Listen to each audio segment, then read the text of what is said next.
Hello, welcome to this video lesson. This time I'll be focusing on how to answer a question on Macbeth from the AQA literature paper, and the topic of the question is Macbeth as violent.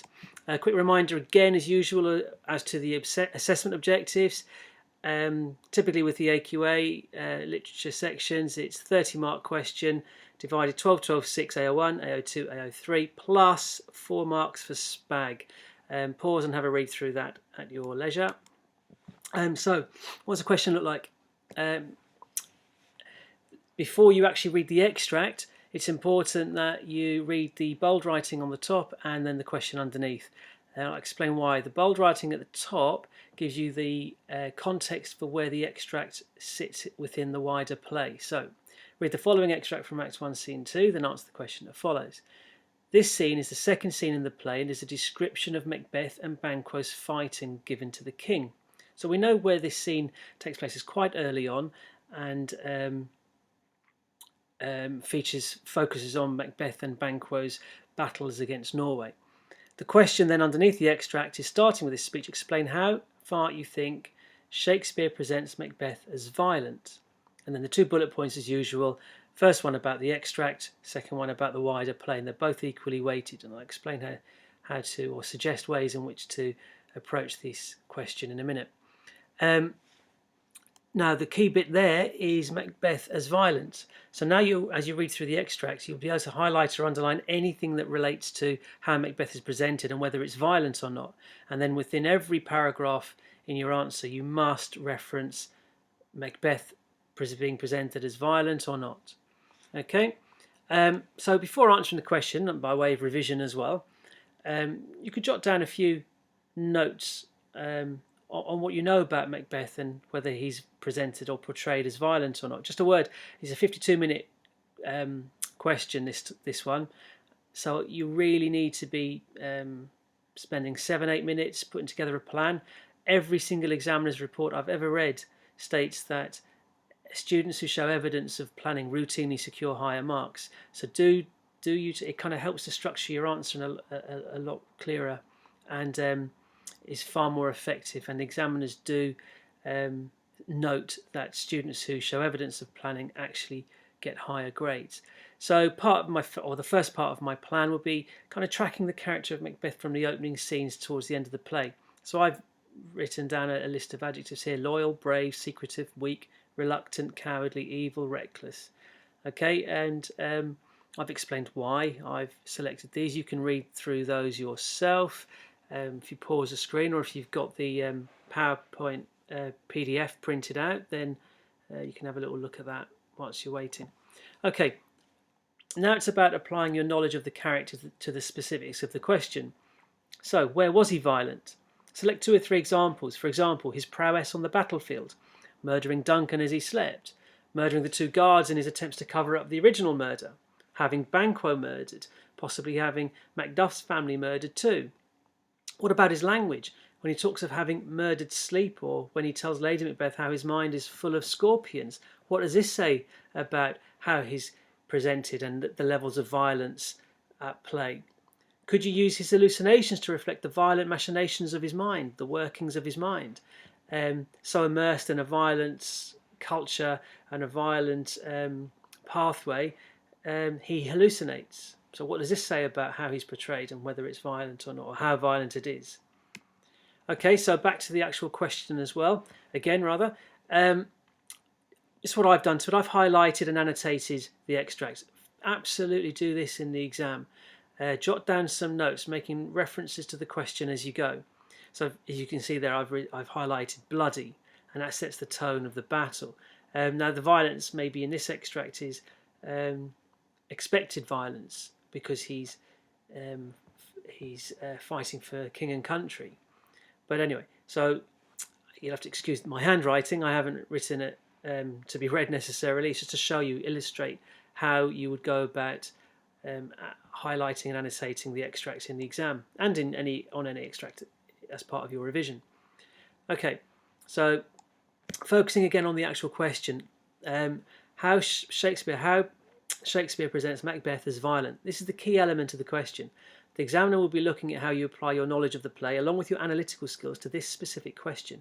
This means simply that in every paragraph you'll be referencing how Macbeth is presented and whether this representation portrays him as violent or not. Then the first bullet point, focusing on the extract, you should identify pieces of evidence that support the points you wish to make. So, Macbeth is violent, carved out his passage, and bloody execution as good examples. And then the wider play, equally weighted, but explore how Macbeth is presented elsewhere with specific references to his violence. For example, the murders of Duncan, Banquo, and Macduff's family. Now jot down some quotations to support this. Murdered sleep, all my pretty ones, blood will to blood. Okay, so there's some ideas or examples of how to approach the actual question. How then to structure your answer. Now, having done a couple of examiners' courses, there are two suggested approaches. It's up to you which one you do, and your teacher may have given you a decent structure to this question, and in which case you follow that. All I'm putting forward here are two alternatives. The first one is to take the 2 bullet points and write 2 detailed paragraphs on each of them. So 2 detailed paragraphs based on the extract and 2 from the wider play. This guarantees that you're answering the question comprehensively. My preferred approach is the second approach. This is where you don't talk about the extract first and then separately talk about the wider play, but you combine the two. So the second approach would be to write maybe 3, maybe 4 detailed paragraphs where you incorporate both the extract and the wider play into each point. Now, up to you. I mean, you can combine these two, but it's up to you. Whichever one kind of sits right with you. But whichever approach you take, one thing is absolutely fundamental. In each paragraph, you must contain specific elements the examiner will be looking for. And what I mean by that is your P to C. Point, evidence, technique, explanation, reader or audience, impact and context. Now, you may have a mnemonic from your teachers like PEAL or PEAQ, and that's fine. Absolutely fine.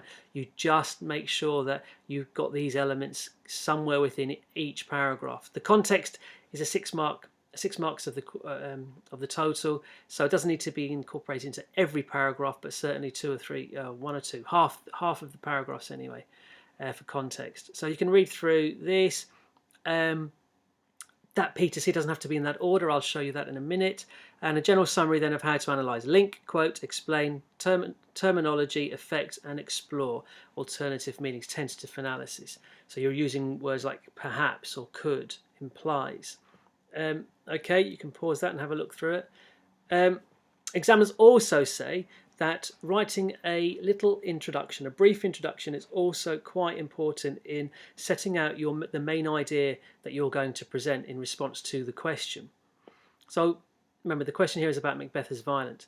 So I've written down a couple of introductory sentences for you. You come up with your own, or you can take one of these. Macbeth the play contains violence from start to finish. Macbeth the man plays the most significant of roles within this violent sphere. Simple. Straightforward, addresses the question directly. Or Macbeth can be described as a very violent character, ranging from his revered acts of courageous brutality on the battlefield to his more cowardly acts of killing the king as he slept and killing Macduff's innocent children out of pure evil, envy and spite. Two slightly different but equally effective introductory sentences. Okay, so moving on to my first point, and on the next screen I'm going to give you a table of 4 or 5 points that you can make, and I've just taken the first one here and padded it out, extended it. Okay, so this is just a sample. In this extract, our first glimpse of Macbeth is through the eyes of others, and in the context of the battlefield, where his violence is somewhat wrapped up in a cloak of bravery and valour. The level of violence here foreshadows the violence to follow, only the cloak of bravery soon slips to reveal an evil, murderous tyrant obsessed with retaining power, irrespective of the cost. Here, the king announces that his valiant cousin is the hero of the hour, having led Scotland to victory over the rebel MacDonald and Norway. The captain, who is recounting the exploits of Macbeth, uses the metaphor of 2 spent swimmers to illustrate that the outcome of the battle was in doubt, until brave Macbeth entered the fray and, using his brutality and courage, secured victory for Duncan and for Scotland. As befits the tradition of the tragedy, we must have a tragic hero, and this opening account of Macbeth establishes his position as hero within the eyes of the hierarchy of Scottish power. It is not only Macbeth's compatriots who would be viewing him as such, but also the audience who would perceive Macbeth as nothing less than a hero, as a direct consequence of the levels of violence displayed in exacting revenge on the country's traitor. It could be argued that the next time we witness this side of Macbeth's character is not until the final scenes, when he realises the game is up, and faced with the humiliation of yielding to Macduff, he decides to fight to the death, knowing that he's about to die. So I've started with the extracts and I've linked it to another point in the play to reinforce the point I'm making, but all of it is directly relevant to how Macbeth is presented and whether this is violent or not. The bits in black are the elements that you'll need to incorporate into every paragraph, and not necessarily in the P to C order, but they're all contained there. And please forgive me while I keep trying to get out of the way of the sunlight. Not that I'll disappear in a puff of smoke because I'm some kind of vampire, but it's rather irritating me. So I'm sure it's irritating you guys as well. Sorry. Okay, so that's a detailed paragraph point. And here are 3 or 4 more that you can make also. I'm not going to read these. You can pause, or if you've got the printout, that's great. I will read just the point. So the second point from the extract you could make would be: Macbeth appears primed and ready for action, brandish steel and bloody execution hints at finality of his violent actions. Third point you could make: the language used creates a graphic image of Macbeth's prowess on the battlefield, carved and unseamed, 2 violent verbs. And further point: Macbeth views the killing of Duncan as him having murdered sleep. Macbeth shall sleep no more. So look at the language there. And the final point I've written down here: Macbeth's violent acts tend to lead on to further acts of violence. So in response to Banquo's ghost, he says, blood will to blood. He knows himself, or he senses himself, that there's no end to this. Once the first crime was committed, i.e. murdering the king, then it would just lead on to further and increasingly depraved acts of violence, which ultimately lead to his own death. Okay, there's plenty there for you to sink your teeth into. What have I written here? Not sure you can read that yourselves. If you're on a premium member, then why not write the full answer to this question and submit it, and I'll mark it. I'll give you lots of feedback as to how you can improve your grade and target the top grades if you're not already there. Anyway, best of luck. Hope this has been useful for you. Best of luck with your revision, and see you on some of the other videos. Bye now.